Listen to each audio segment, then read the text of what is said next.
Muy buenas a todos nuevamente. Atenderemos en esta oportunidad el tema de los escenarios y las partes iniciales de presentación en un proyecto de ingeniería. Hay dos grandes escenarios en el mundo de los proyectos, al menos de los dos que se hablan en esta presentación. Uno es el escenario administrativo de los proyectos y el otro es el escenario de campo. Trataremos de hacer un pequeño esbozo y resumen acerca de estos escenarios. ¿Cómo se divide el proceso administrativo en el marco de estos escenarios?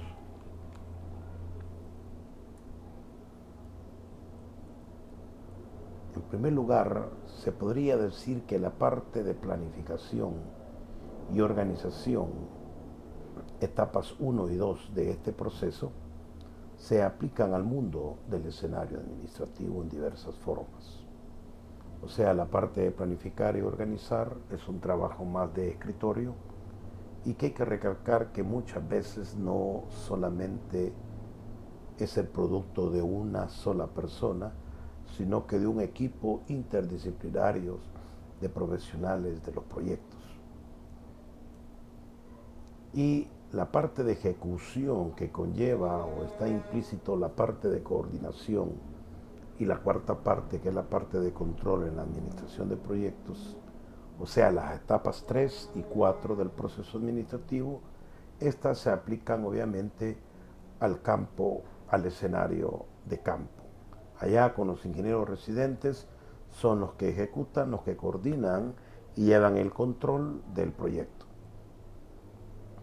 Así como hay escenarios, hay subescenarios para las áreas administrativas y para las áreas de campo. Un subescenario para la parte administrativa es la asistencia administrativa en unidades de ingeniería e infraestructura para proyectos de ingeniería en una institución del Estado. Podemos ir a prestar nuestros servicios profesionales siendo asistentes administrativos de los departamentos de ingeniería que tienen todos los ministerios autónomas y semiautónomas del Estado en el mundo entero. Otro subescenario es el asistente administrativo para organizaciones nacionales e internacionales que financian proyectos de ingeniería.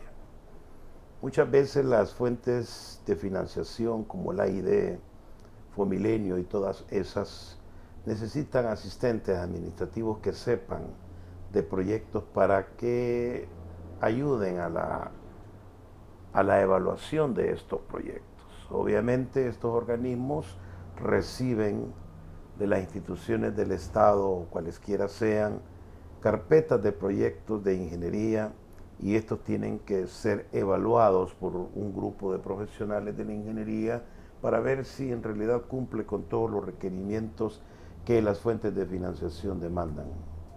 Otro escenario puede ser como consultor en una empresa propia o al servicio de una empresa privada de consultoría en áreas de presentación de documentos para proyectos de ingeniería. Hay proyectos que por su gran envergadura se hace necesario contratar a expertos que lo revisen para ver si cumplen con todas las normativas adecuadas que los organismos de financiación, ministerios o autónomas o semiautónomas demandan. Los subescenarios para áreas de campo. El ingeniero electricista se puede desenvolver como ingeniero residente de campo en una construcción. O sea, es el profesional que está todo tiempo en el proyecto al servicio de todas las diferentes especialidades en una obra de construcción. Como project manager, como se le llama allá en los Estados Unidos, en proyectos de ingeniería. El project manager es el que se encarga prácticamente en los proyectos de gran envergadura de ir viendo el control de los avances del proyecto y viene a ser como un asistente administrativo de campo del administrador de todo el proyecto. También se puede desenvolver el ingeniero electricista como supervisor de campo, ya sea como supervisor privado o al servicio de una institución del Estado. En muchos proyectos, por su gran envergadura, les exigen a las empresas ganadoras que tengan un supervisor, si bien es cierto, a lo mejor no permanente, pero que tenga visitas consecutivas, semanales en el proyecto. O también nos pueden contratar al servicio de una institución del Estado como supervisor de X proyecto. Hablando un poco acerca de las competencias en ambos escenarios, por ejemplo, en el administrativo,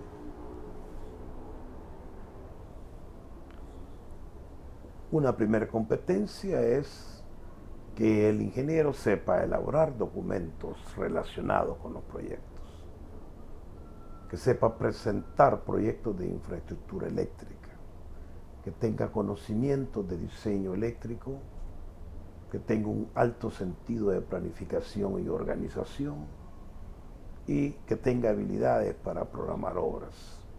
Pueden haber otras, tú los puedes identificar.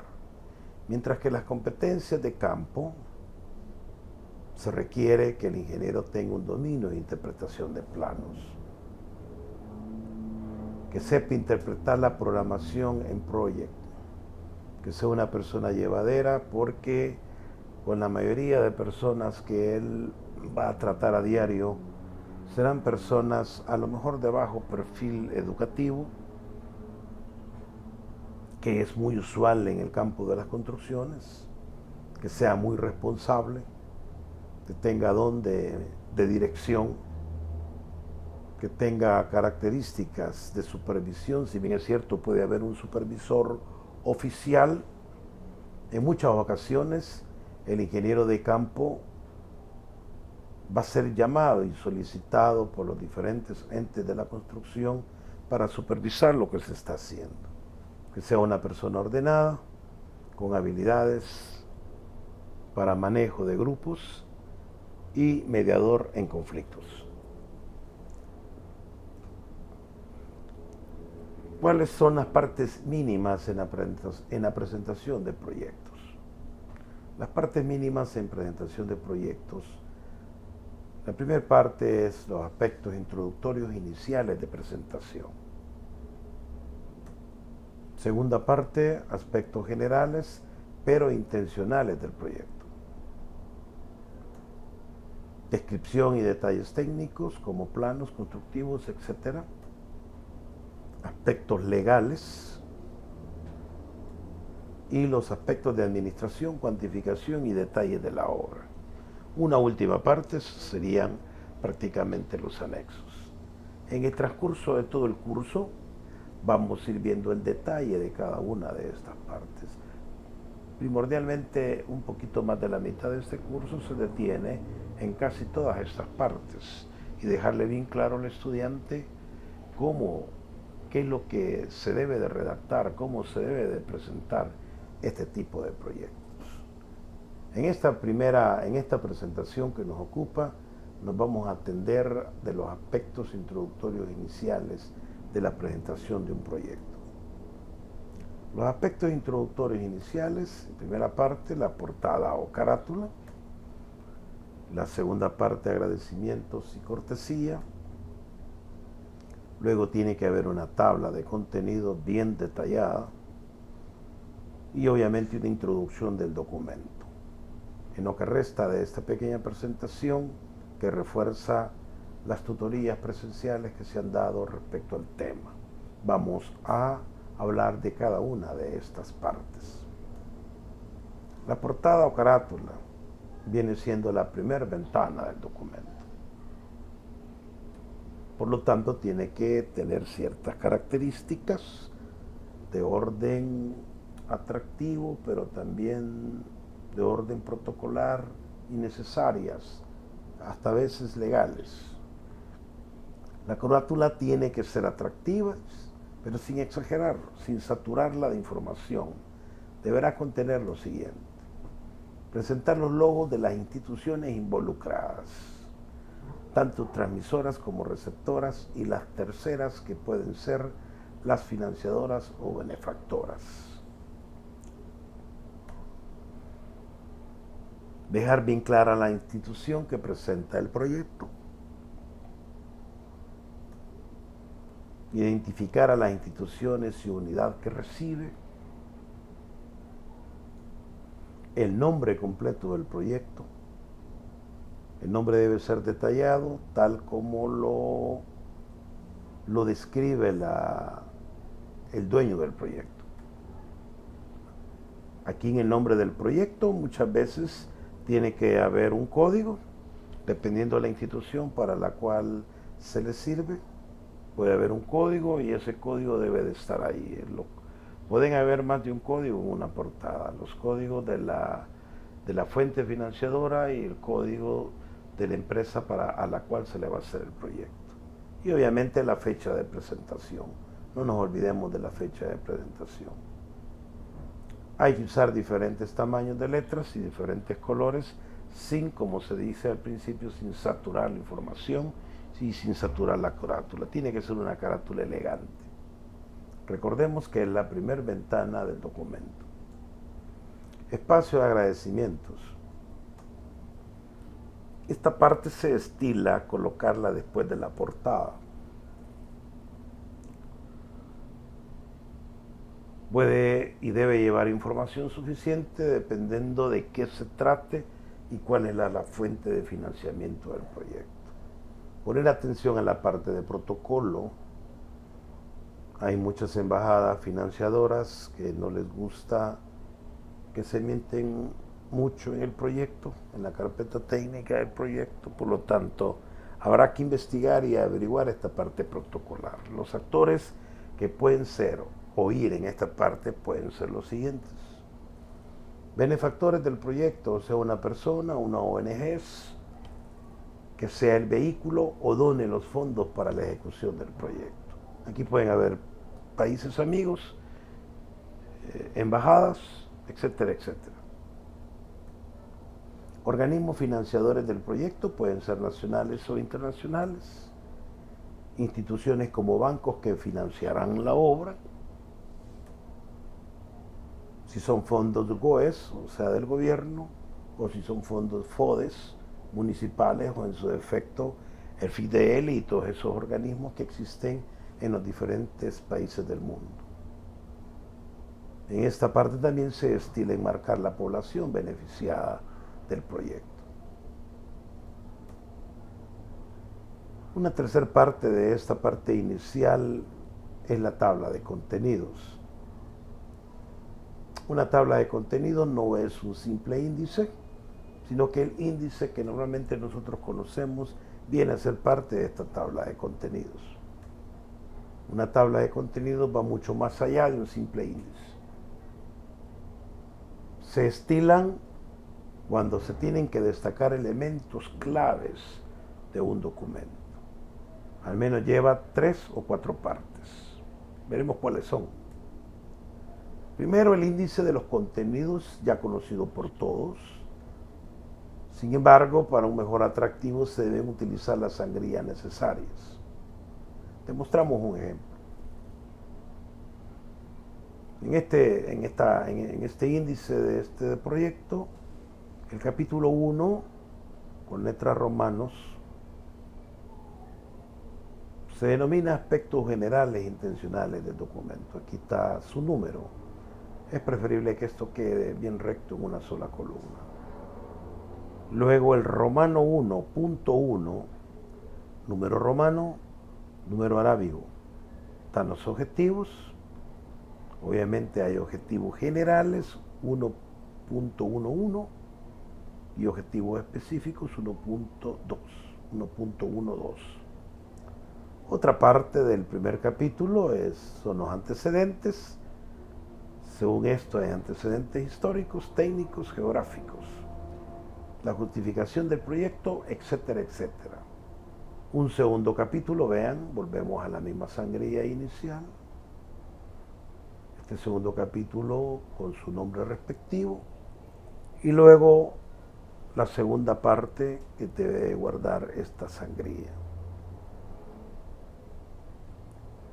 De tal manera que el índice debe tener cierto atractivo y cierto orden para que la fuente financiadora se dé cuenta realmente de forma detallada cómo está conformado todo el proyecto y todo el documento de presentación del proyecto. A ver si cumple con todas las partes que este organismo financiador demanda.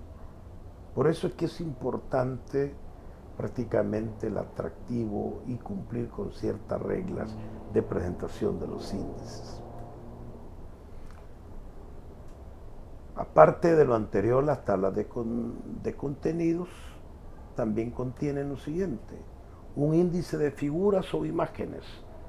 Este índice debe ser como parte B de la tabla de contenido, aparte del anterior, representadas en el documento bajo normas, al menos las APA, o sea que las figuras o imágenes deberán ser presentadas en el documento respetando por lo menos, como por ejemplo las normas APA.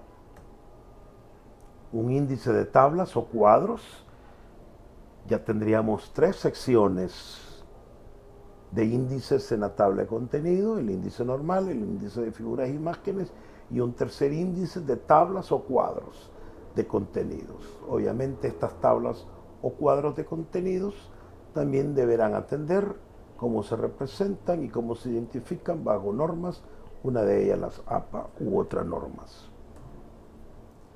Y por último, debe de contener una sección de anexos donde pueden estar los planos, los croquis, la programación en Project, etc.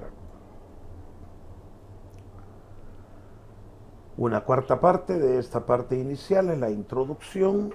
La introducción muchas veces se vuelve estratégica en este tipo de documentos, en vista de que quien da el último visto bueno o el visto bueno principal de la financiación de los proyectos a veces solo lee estas partes.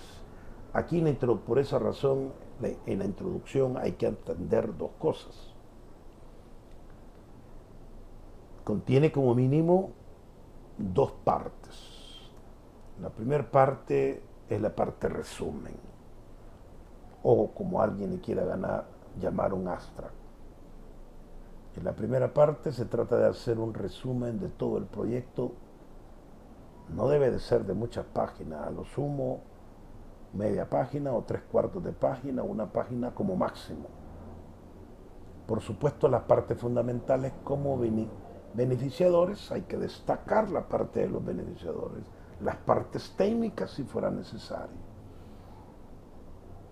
Hay que denotar una cosa: estas partes fundamentales de las que se habla acá en esta lámina pueden variar de acuerdo al tipo y la razón del proyecto. No todos los proyectos son iguales, no todos los proyectos son de la misma envergadura. Al final de esta parte es importante encaminar la redacción a la segunda parte. ¿Y cuál es la segunda parte? Obviamente la descripción de las partes de todo el proyecto o de todo el documento. Cualquiera sea cómo se divide un documento, puede ser en unidades, capítulos, partes, secciones, etc. En esta segunda parte de la introducción se hará una breve descripción de cada una de todas estas, independientemente de cómo le llamemos. Una breve descripción de qué es lo que contiene. Como te das cuenta, una introducción no solamente es poner un pequeño parrafito, sino que cumple con cierto estilo. No nos olvidemos, lleva 2 partes: la parte de resumen o abstract de todo el proyecto y la parte de descripción de las partes. Así estaría bastante completa una introducción de cualquier documento y sobre todo de este tipo de proyectos de presentación. ¿Qué podemos concluir en esta primera parte de este tipo de documentos? Debe quedar bien completa y atractiva, en vista que las fuentes o entes que deciden el financiamiento de muchos proyectos lean esta y la parte de los objetivos. A veces solamente leen estas partes y los objetivos y alcances del proyecto, lo cual influye en la decisión de ayudar a concretar dicho proyecto. Por eso es que es importante esta primera parte de los proyectos. No la veamos semántica, sino que la veamos estratégica desde el punto de vista de que nuestro proyecto vaya a ser autorizado para la fuente de financiación que nosotros logremos. Muchas gracias y nos vemos en la próxima.